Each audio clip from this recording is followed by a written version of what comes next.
Yo, what's up, nerds? It's MTG Man. So the other day I made a video talking about familiars and, of course, Chia friend to maybe too many.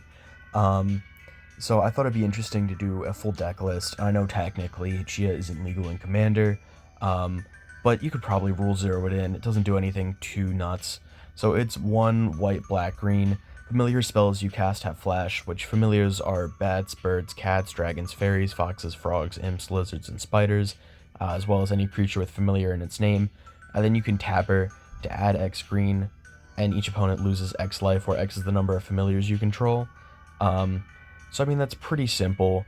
You want to untap her so that you can get more mana or make your opponents lose more life, and you just want to build up a board of familiars to make her abilities even better. So the deck works with tokens, it works with untappers, and that's mainly what the game plan is.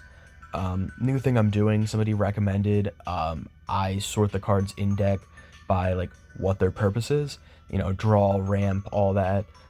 So I'm going to be kind of going around and like explaining the deck through the different packages. So let me know if you like that better or if you like when I just go by card type.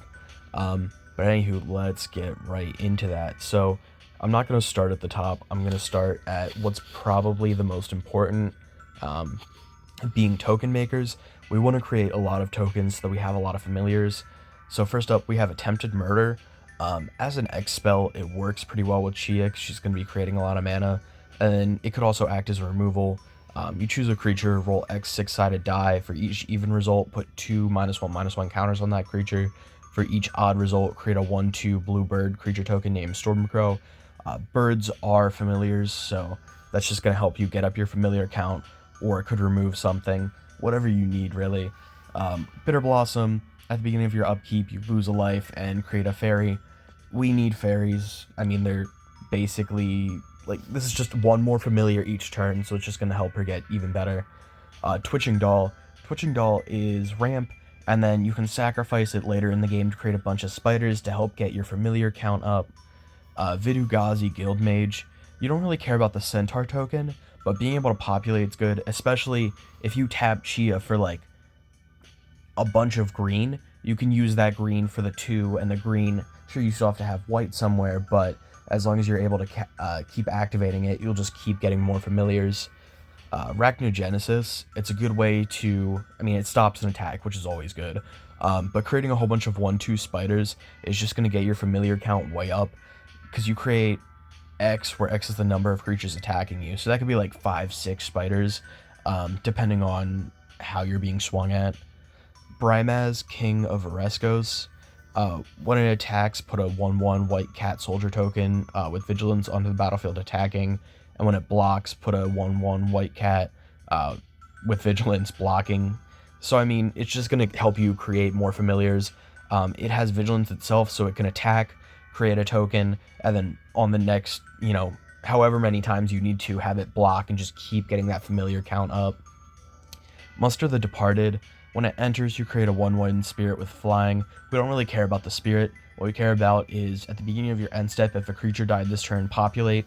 So even if you just, attack with a 1/1, if it dies, you could then just create another 1/1. It doesn't really change the amount of familiars you have, but it'll help protect your board a little bit almost. Pride Sovereign gets +1/+1 for each other cat. There's a handful of cats in the deck, but you can pay a 1 white and tap it to exert it and create 2/1 white cat creature tokens with lifelink. Sure, an exerted creature won't untap during your next untap step, but we have a lot of cards to untap Chia that we could also use to untap Pride Sovereign. So you could just keep creating cats if you have a good untapper out. Rasta of the Endless Web. Whenever an opponent casts an instant or sorcery, create a 1/2 spider with reach. Just keep getting that familiar count up. Maria Angel. Whenever a land enters under your control, you can create a 1/1 bird. Get that familiar count up. Felidar Retreat. Whenever a land enters under your control, choose one. You either create a 2/2 white cat beast, or you put a +1/+1 counter on each creature you control, and those creatures gain vigilance. So either you bump up your whole board of familiars, or you create another familiar each turn. Either way, it's a pretty good option. Growing Ranks, at the beginning of your upkeep, you populate. It just guarantees you one more familiar each turn as long as you have a token. Leonin War Leader. When it attacks, you create 2 1/1 white cats with lifelink that are tapped and attacking. Just keep creating more familiars. You can attack, have this trigger, and then the the action you're able to take after declaring attackers, you could tap Chia, because then you'll at least have 2 more familiars than when you started. Even if you're not using the mana, you can just make your opponent lose that life. Second Harvest, for each token you control, put a token onto the battlefield that's a copy of that permanent. Doubling your tokens is just going to create you a whole bunch of more familiars. Aclazot's Deepest Betrayal. When it attacks, each opponent discards a card. For each opponent who can't, you draw a card. Whenever an opponent discards a land, create a bat. Bats are familiars. It's a bat god, so it is a familiar. And then when it dies, return to the battlefield transformed. Which basically, you can either just bring it back to Aclazot's by paying 2 and a black if a player has 2 or 1 or fewer cards in hand, or it's just a swamp. Either or, it's not terrible. Primal Vigor, if 1 or more tokens would be created, create twice that many instead, and if 1 or more counters would be put on a creature, twice that many are put on that creature instead.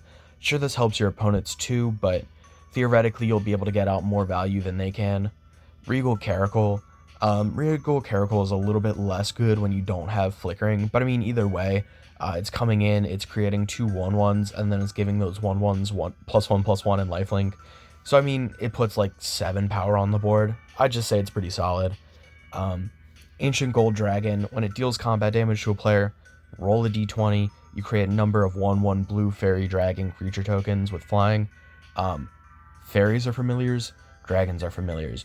Let's say you even roll just a 10, you can then tap Chia, have each opponent lose 10 life, which could just finish off a game, honestly. Illicit Shipment. Okay, so now we're getting into the one tutor. I included Illicit Shipment because I thought that you might be able to just use the casualty and then search for whatever you need. Plus, Chia is adding a fair bit of mana, so the cost is a little bit less relevant, and it's just a really budget-friendly tutor. Next up, I'm going to talk about the untappers. So we have Emerald Charm. Sure, it's a one-time untap, but that could just be what you need to finish off the game. It could also destroy an enchantment or make a creature lose flying, so it can just fill in a couple different scenarios. Kyrian Ranger. Return a forest you control to its owner's hand. Untap target creature. Activate only once each turn. I mean, it's just a once per turn free untap, basically, which just being able to activate Chea 1 more time each turn is really good. Beacon Hawk. So Beacon Hawk is a familiar, plus when it deals damage to a creature, or to a player, you can untap target creature, and it has flying, so it'll probably get in, even if it's just dealing 1 damage, you know, tap Chia main phase 1, deal 5 damage, untap it with Beacon Hawk when Beacon Hawk swings in, and then tap it again, that's 5 more damage. It's just going to add up over time. Initiate's Companion. When it deals damage to a player, untap target creature or land. I also just included it because it is a familiar. Magerite Stone. Untap target creature that has an activated ability with tap in its mana cost, or with tap in its cost. So it's just a 1 mana untap Chia.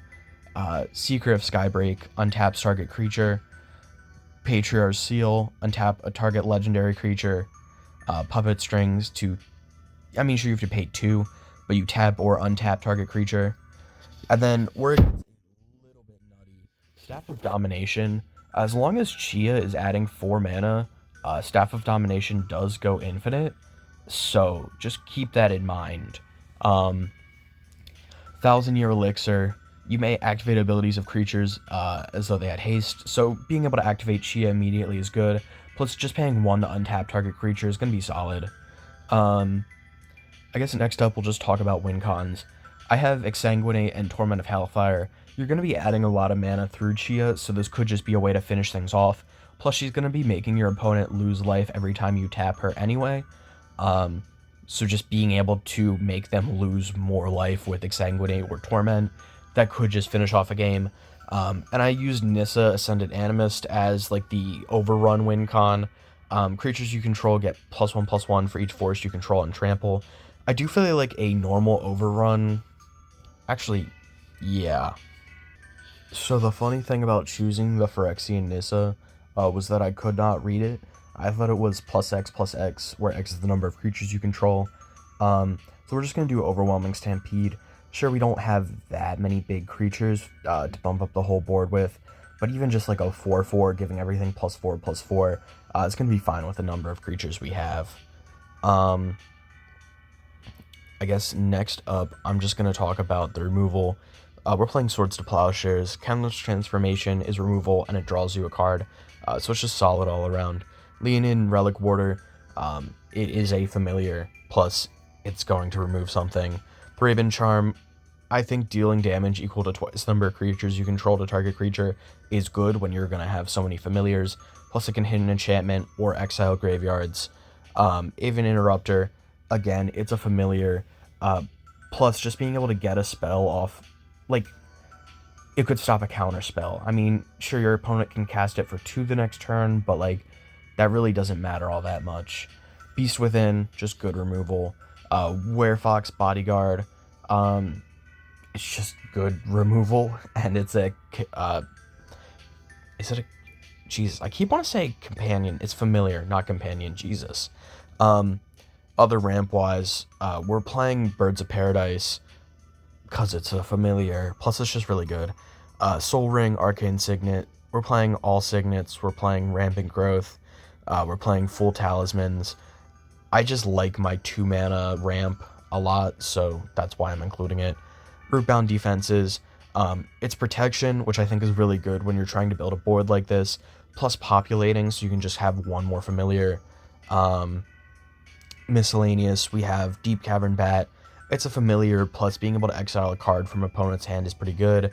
Hushbringer, it's a familiar, plus stopping ETBs is pretty good. The deck doesn't really use all that many ETBs. I mean, there's a couple that create tokens, but other than that, this really doesn't affect too much. Insidious Roots is going to make your tokens tap for mana, so you'll just have even more mana on top of whatever she's already creating.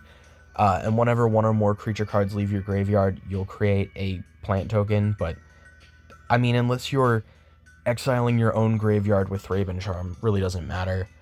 Oswald Fiddlebender might seem a little strange, so you sacrifice an artifact, search your library for an artifact with mana value equal to 1 plus the sacrificed artifact's mana value, and put it on the battlefield. If you'll notice, I'm playing a bunch of 2 mana value rocks, but a bunch of, well, there's probably a couple 2 mana untappers too, but a bunch of 3 mana untappers, so you can sacrifice a rock and get, 1,000-year elixir, or if you have enough familiars, you should probably just go with Staff of Dominance, because then you can go infinite. I mean, what, you need 5 familiars total? Not even 4? You need 4 familiars, and Staff of Domination goes infinite, because you tap Chia, add 4 mana, use 3 to untap Chia, use 1 to untap Staff of Dominance, retap Chia. So, I mean, it's just really good. And being able to search for it with Oswald's felt pretty important. Miri Weatherlight Duelist, when she attacks, each opponent can't block with more than 1 creature this combat. As long as Miri is tapped, no more than 1 creature can attack you each combat, and First Strike. It's just a good little bit of protection, plus it has First Strike, plus it's a familiar, so it does everything the deck wants. Shalai, Voice of Plenty, I kind of put it in Miscellaneous, but it's protection, and it's a win con, and it's a good thing you can, use Chia's mana for. You planeswalkers you control and other creatures you control have hexproof, so I mean, just protecting your board is always going to be important. And then paying 4 green and putting a +1/+1 counter on each creature you control.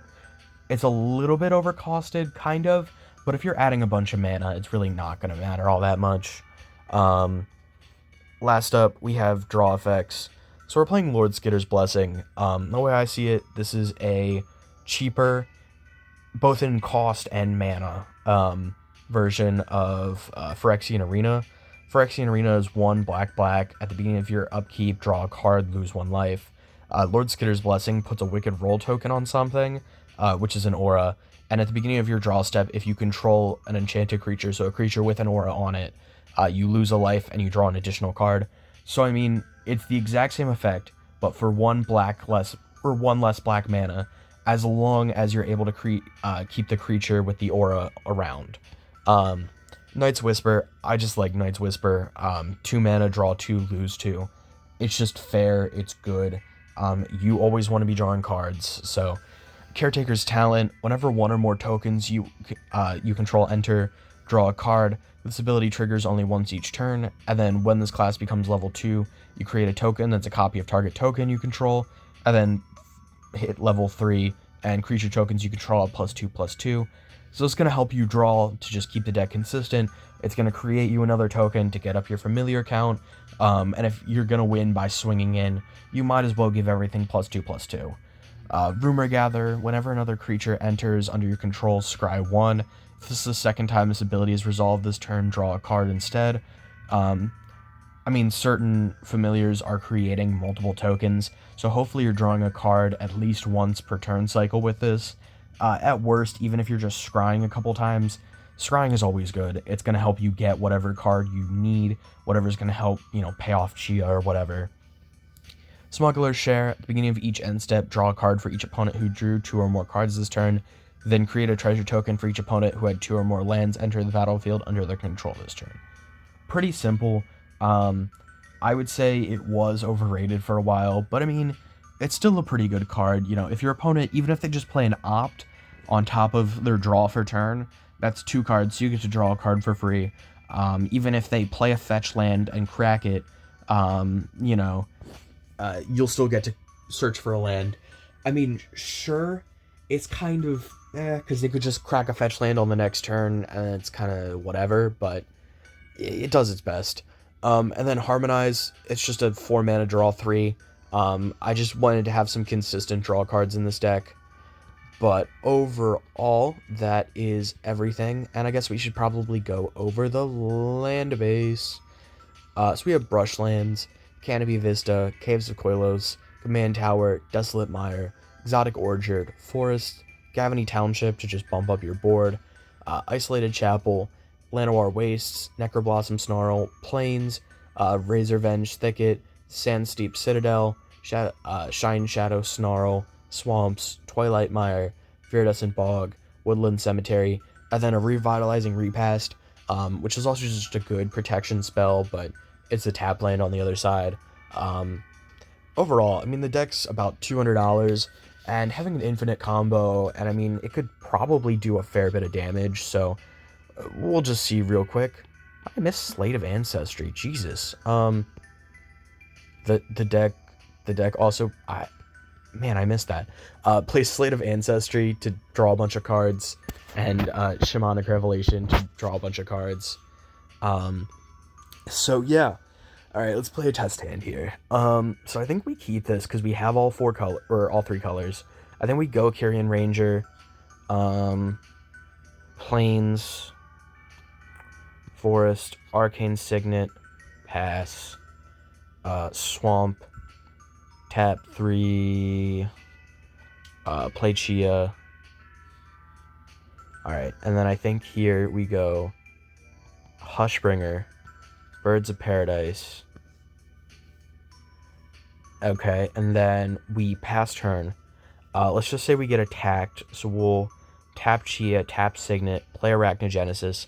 Let's just say we create, 2 spider tokens. So now Chia taps for 4 mana. We'll go Caretaker's Talent. We haven't really had any token makers so far. I'm really hoping I didn't go too far into the token strat and then not put enough token makers in. That would be abysmal. So I think we tap Chia for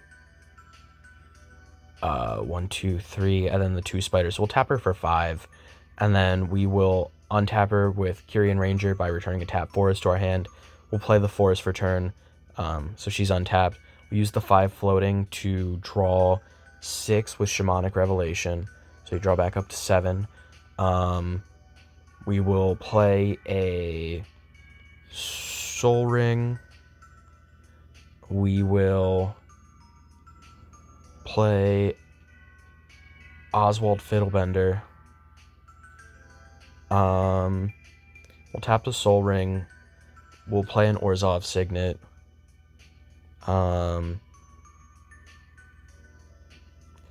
We'll tap Chia for 5 mana, tap the Orzhov Signet, play Shalai Voice of Plenty. So I think the opponent's down by 10 life because we've tapped her twice. Well, and then 2 life for the other tap, so like they're at 28. And then on this turn, I guess we would just like Oswald Fiddlebender, tap, sack Orzhov Signet, search for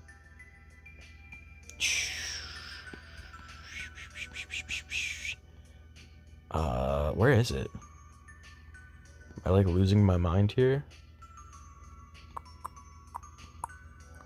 There it is. We'd put Staff of Domination onto the battlefield, and then we'd basically go tap Chia, add 5 mana, use 3 to untap Chia, use the 1 to untap Staff of Domination, tap Chia, add 5 mana, use the 3, and we just keep looping that, and each time we do that, each opponent's losing 5 life because of Chia, so then we would win the game, which I guess a turn 7 win is a little bit slow, but it's doing what it can. Second test hand, we'll play Canopy Bista tapped. I'm gonna play a Plains. Is it better to play at Birds or run out Signets? I'm gonna play at Birds. I'm gonna play Viridescent Bog. I'm gonna run out 1 Signet. I'm gonna run out I'm gonna run out another Signet. Shit. Okay, what I should do is 1, 2, Signet. 1, 2, Signet. Shit. Okay. I should have played that Signet first, then Signet, then tap, play a Rampant Growth. There we go. We'll search for a Swamp, I guess. Put on the battlefield tapped. Shuffle. Pass. I mean, we're not up that many familiars yet, but then we tap. We play Miri. We pass. We play a Llanowar. We tap out. We play Chia for End of Too Many. We could Swords to Plowshare something if we need to remove something. Whenever an opponent would cast an instant sorcery, we'd create a 1/2. So I'm gonna say we created like at least 1/1/2. We tap Chia for 4, just the opponents lose life. We run out Guildmage, I guess. Tap for 4. Populate, create another spider. Tap Chia. Tap for 4. Then Chia adds 5. And then we'd populate again, create another spider. Yeah, the deck feels a little bit shaky on token creation. I mean, it seemed to play pretty well earlier, but maybe there was something I was missing. I don't know. I'll have to, play a couple more rounds, and I'll put a deck list in the comments, and I'll make any tweaks, but overall, this has been MTG Man. Next up, something beautiful. Chatsuk, Mighty Guitarist. I love this man. I look at this card, it literally brings tears to my eyes. There's something so beautiful about this. I had to learn how banding worked just for this, because I think banding's cool. I like bands. This deck will be called Battle of the Bands, by the way. Or something stupid. But anywho, this has been MTG Man. Let me know, do you prefer when I just like go through things by card types, or did you like the whole package by package thing? Let me know in the comments, and as always, like, subscribe, comment, all that. Ooh, feed me interaction, I need it to get more subscriber. See ya.